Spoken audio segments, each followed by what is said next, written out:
नमस्ते दोस्तों, मैं हूँ नील और आप देख रहे हैं नील रियल टॉक स्टोरी। आज के एपिसोड की बात करें तो आज का एपिसोड बहुत ही जबरदस्त होने वाला है। आज के एपिसोड में प्रिंस नेहा की फाइट देखने को मिलेगी, दो स्ट्रॉन्ग कंटेस्टेंट का ऑडिशन देखने को मिलेगा, दोनों के दोनों सिलेक्ट हो गए दो। और हर बार की तरह इस बार भी आपको देखने मिलेगा किसी रोडीज की वाट लगने वाली, मतलब जो गलत बोलता है, जो गलत फॉर्म भरता है उसको रोडीज के ऑडिशन तक लेके आते हैं और उसको समझाते हैं। तो आज के एपिसोड में आप सब देखने को मिला। आज का एपिसोड फुल ऑन एंटरटेनमेंट से भरा हुआ था। आज का एपिसोड पुराने एपिसोड की वाइब दे रहा है, मतलब आज का एपिसोड तो बहुत ही जबरदस्त था। तो चलिए शुरू करते हैं आज का एपिसोड का रिव्यू। आज हमें ऑडिशन में लिखने वाला है यास्वी का ऑडिशन। यास्वी के ऑडिशन की बात करें तो आज यास्वी का ऑडिशन बहुत ही जबरदस्त था। यास्वी की एंट्री होती है स्केटिंग पे, वो स्केटिंग करते हुए आती है और स्केटिंग पे पूरा राउंड लगाती है और डांस करती है। यास्वी के डांस की बात करें तो उसने बहुत ही जबरदस्त डांस किया था, बहुत ही अच्छा डांस किया था।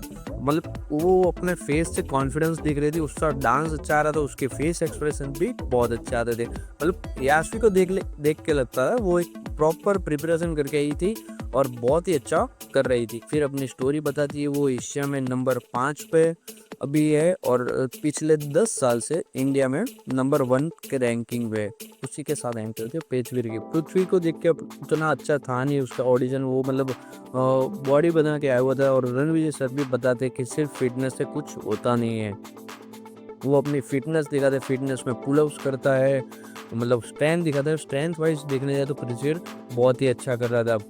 उसकी बात करें तो वो अच्छे से मतलब अपना दिखा नहीं पा रहा था, अपनी एबिलिटी नहीं दिखा पा रहा था। वो बता रहा था कि मैं गोविंदा और सलमान का कॉम्बो हूँ। मतलब गोविंदा की बात करें तो मैं डांस अच्छा कर सकता हूँ, सलमान की बात करें तो वो बॉडी में अच्छा था। पर जब उसको मौका मिला अपने आप को एक्सप्रेस करने का, अपने आप को दिखाने का, तो वो कुछ अच्छा नहीं कर पाया था। तो उसका कॉन्फिडेंस लेवल एकदम जीरो था, मतलब वो और जजेस के सामने अपने आप को प्रेजेंट नहीं कर पाया था। तो उसके कारण उसका ऑडिशन खराब जाता है। वही बात करें, वो स्टैंड दिखाता है, स्टैंड में करता है 1 लेग स्क्वाट लगाता है, 1 लेग स्क्वाट लगाता है। तो रणवीर सर बताते हैं कि क्या यास्वी आप 1 लेग स्क्वाट कर सकते हो स्केटिंग पे।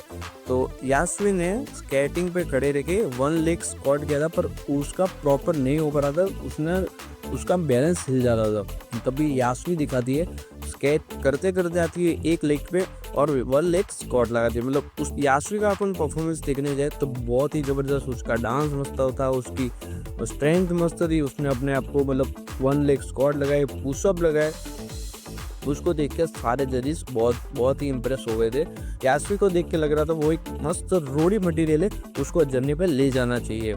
तभी रणविजय सर उसको पर्सनालिटी बाहर लाने के लिए, उसको थोड़ा फनी करने के लिए, तो उसके साथ कुछ एंटरटेनमेंट करवाने के लिए उसको सैंडल देते के मतलब कुछ टास्क करवाते या फिर डांस करवाते, पता नहीं क्या करवाने वाले थे, पर उसको सैंडल दिए थे ताकि वो अपने आप को कुछ कर पाए, वो कुछ बोल पाए, कुछ डांस कर पाए और उसकी पर्सनालिटी निकल के बाहर आए। और पृथ्वी वो चीज़ करने से मना कर रहा है। मैं सही में बात करूँ तो पृथ्वी को ये टास्क कर देना चाहिए था, उसको मतलब मना नहीं करना चाहिए था। शायद वो कर पाए और कुछ एंटरटेनमेंट कर पाए तो उसका सिलेक्शन हो जाता, उसको मना नहीं करना चाहिए था।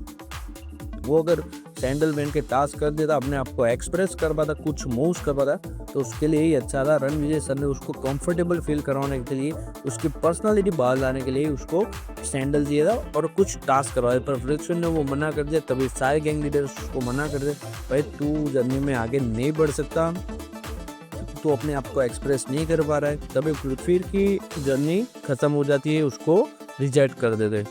फिर रणवीर सर बताए कि यास्वी का सिलेक्शन हो गया है। यास्वी का सिलेक्शन होने के बाद रणवीर सर सारे गैंग लीडर्स को पूछते कि कौन कौन सा गैंग लीडर यास्वी को लेने में इंटरेस्टेड है। तभी सारे के सारे गैंग लीडर्स बताते हैं कि हम सब यास्वी को लेने के लिए इंटरेस्टेड है। सारे के सारे गैंग लीडर्स रोडियम्स खर्च करने के लिए तैयार थे। तभी चारों हरी लाइट देख के यास्वी रोने लगती है। तो रणविजय सर उसको पूछते हैं क्या हुआ, आप क्यों रो रहे हो। तभी यास्वी अपनी फैमिली स्टोरी बताती है कि अगर शायद उसका सिलेक्शन ना होता तो उसकी शादी करवा लेते, घर में कोई अर्निंग करने वाला नहीं है, फादर पैरालिसिस हो चुका है, उनकी मदर ने बचपन से लेके अभी तक उनकी मदर ने उनको पाला पोसा है, बड़ा किया है, पढ़ा है और ये सब स्केटिंग वगैरह सिखाया है। तो उसका सिलेक्शन होना उसके लिए बहुत ही इमोशनल था और वो रोने लगती है। फिर बात करें बीडिंग की अगर बात करें तो सब स्टाइलिश रोडियम्स लगाए थे नेहा मैम ने लगाए थे 5800 रोडियम। नेहा मैम ने 5800 रोडियम्स लगाए थे और उससे भी ज़्यादा लगाए थे रिया मैम ने लगाए थे 5900 रोडियम्स। फिर यशवी चली जाती है रिया मैम की गैंग में और फिर आता है ट्विस्ट और टर्न और रणविजय सर बताते हैं कि रिया हो गई थी डबल क्रॉस, तो यशवी उनकी टीम में नहीं जा सकती। तो फिर सेकंड हाईएस्ट बिडिंग जिसकी थी उनकी गैंग में चलेगी। सेकंड हाईएस्ट बिडिंग थी नेहा मैम की। नेहा मैम ने खर्च किए थे 5800 रोडियम्स। यशवी चली जाती है नेहा मैम की गैंग में। तभी रणविजय सर बताते कि नेहा को भी डबल क्रॉस मिले, मतलब उसकी गैंग में भी यशवी नहीं जाएगी। फिर रणविजय सर बताए जिसको भी पहले डबल क्रॉस मिला होगा उसकी गैंग में यशवी नहीं जाएगी, दूसरा जिसको डबल क्रॉस मिला होगा उनकी गैंग में यशवी जाएगी। तो सबसे पहले डबल क्रॉस मिला था नेहा मैम को, इस हिसाब से यशवी नेहा मैम की गैंग में नहीं जाती और रिया मैम की गैंग में चली जाती है। उसके बाद बारी आती है सौंदर्या और प्रगति की। सौंदर्या और प्रगति का सिलेक्शन पता नहीं कैसे हो जाता है। सौंदर्या रोडीज के ऑडिशन की तैयारी कर रही थी, रोडीज के ऑडिशन देने गई थी, उसके साथ प्रगति को लेके गई थी, उसका सिर्फ सपोर्ट करने के लिए लेके गई थी और उसका भी सिलेक्शन हो जाता है, वो भी पीआई राउंड तक आ जाती है। पीआई राउंड में आने के बाद दोनों एक ही बेंच में पीआई देते। सौंदर्या की बात करें तो सौंदर्या मिस वर्ल्ड में रनर्स अप रही हुई है। और वहाँ पे बात करें प्रगति, तो प्रगति एक मॉडल एक्ट्रेस है, उसने अभी लेटेस्ट सोनू सूद की मूवी आई है फतेह, उसमें भी काम किया हुआ है। ये बात करें तो दोनों को टास्क दिया गया था कि आपको बॉटल्स, बीच में एक बॉटल रखी है वो लेनी है और वो उठा के 3 राउंड हो गए, एक राउंड में नेहा मैम को देनी है, एक राउंड में रिया मैम को देनी है और एक राउंड में एल्विस भाई को देनी है। तो राउंड शुरू होते दोनों तो चप्पट पड़ते एक दूसरे का, मतलब वो इतना रोडीज में सिलेक्ट होने के लिए कुछ भी कर रहे थे, इतना स्ट्रॉन्ग थे दोनों, एक दूसरे के से छीन रहे। तो आप बात करें सौंदर्य की, तो सौंदर्य पहला राउंड जीत जाती है बहुत आसानी से, वो प्रगति से बोतल छीन लेती है और नेहा मैम को दे देती है। दूसरे राउंड में जैसे ही रणविजय सर हाथ में बोतल देते दोनों लग जाती। प्रगति ने बोतल खींचते सौंदर्य को गिरा दिया था, तो प्रगति का पैर सौंदर्य के बाल पे गिर जाता है और खींचा दाने में उसके बाल टूट जाते। इतना टास्क लेके वो लोग इतना कर रहे थे, दोनों को टास्क जीतना था, बाल टूट गए थे, फिर भी वो टास्क में लगे रहे और उसने प्रगति ने सौंदर्य से बोतल छीनी और रिया मैम को दे दिया। उस हिसाब से प्रगति भी दूसरा टास्क जीत गई थी। फाइनल राउंड था, फाइनल राउंड में तीसरे राउंड में रणविजय सर ने बोतल जीत, प्रगति ने सौंदर्य को गिरा दिया। गिराने के बाद उसके ऊपर बैठ के बोतल छीन रही थी, तभी पता नहीं क्या हुआ, सौंदर्य के कुछ लग गई थी और प्रगति ने बोतल छीन के एल्विस को दे दी थी। तो पूरे टास्क में प्रगति ने अच्छा परफॉर्मेंस किया था और सौंदर्य एक राउंड जीती और फिर हार गई थी। फिर रणविजय सर बताते हैं कि ये टास्क हुआ एक दूसरे के पूरे के लिए सब कर लिया। रणविजय सर बताते हैं मेरे को तो नहीं लगता आप दोनों में से कोई इसी का सिलेक्शन होना चाहिए। वो गैंग लीडर्स को पूछते कि आप सब में आप किसको जर्नी पे ले जाने के लिए इंटरेस्टेड हो। फिर रणविजय सर सारे गैंग लीडर्स को पूछते कि आप प्रगति के लिए इंटरेस्टेड हो कि नहीं, तो सारे गैंग लीडर्स मना कर देते और सारे गैंग लीडर्स को पूछते सौंदर्य के लिए इंटरेस्टेड हो कि नहीं हो, तो सारे गैंग लीडर्स सौंदर्य के लिए भी इंटरेस्टेड नहीं होते। तो इस हिसाब से सौंदर्य और प्रगति दोनों रिजेक्ट हो जाते, दोनों का ऑडिशन खत्म हो जाते, वो लोग जर्नी पे नहीं जा पाते हैं। फिर बारी आती है नमन और योगेश की। नमन की बात करें तो नमन एक थिएटर आर्टिस्ट है, वो मिमिक्री आर्टिस्ट है, वो मिमिक्री बहुत अच्छा करता है। उसने संजय दत्त की मिमिक्री करके बताई थी, नवाजुद्दीन सिद्दीकी की मिमिक्री करके बताई थी, अजय देवगन की मिमिक्री करके, वो एक्टिंग अच्छी खासी कर रहा था, वो एक्टिंग में बहुत अच्छा दिख रहा था। उसके डांस की बात करें तो उसको डांस करना नहीं आता था, योगेश के साथ साथ वो डांस करने लगा था, पर योगेश का डांस बहुत अच्छा था, उसका डांस अच्छा नहीं था। तो जजेस ने भी बताया था अगर कोई अच्छा करता है तो अपना बुरा डांस मत दिखाओ, अपने को मत गिराओ, उसका डांस भी उतना अच्छा देखने को मिला नहीं था। वहीं पे बात करें योगेश की, योगेश एक नंबर बंदा था, उसका परफॉर्मेंस जोरदार, उसके स्ट्रेंथ जोरदार थी, उसके अपने मूव्स करके दिखा थे, मूव्स भी जोरदार थे। नमन को बोला था सर के ऊपर बॉल रख दे उसको, और योगेश को बताया उसको किक लगा दे। उसने वो भी किक लगा दी थी। अब उसने फ्लिप लगाए थे, पुलअप्स किए थे। वो पुलअप्स करते करते पूरा स्टैंड के ऊपर चला गया था। मतलब उसने अपने स्टैंड दिखाई थी, वो भी ज़बरदस्त दिखाई थी। उसके अपने मूव्स दिखाए थे, वो भी ज़बरदस्त दिखाए थे। डांस किया था, डांस भी उसने बहुत ही अच्छा किया था। मतलब उसके परफॉर्मेंस और उसका स्टैंड वैन देख के सारे गैंग लीडर्स तो बहुत ही इम्प्रेस हो गए थे।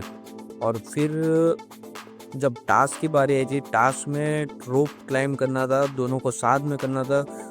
कौन नहीं गिरता, कौन बहुत देर तक रोप पे लटका रहता है, वो टास्क था। टास्क में भी योगेश सबसे पहले ऊपर चढ़ गया था, और योगेश ऊपर चढ़ के नमन के ऊपर चढ़ गया था, उसके ऊपर बैठ गया था। मतलब नमन को तो अनकंफर्टेबल फील कर दिया था, उसको स्ट्रेंथ दिखाने का मौका भी नहीं दिया था। उतना उसने ज़बरदस्त परफॉर्मेंस दिया था।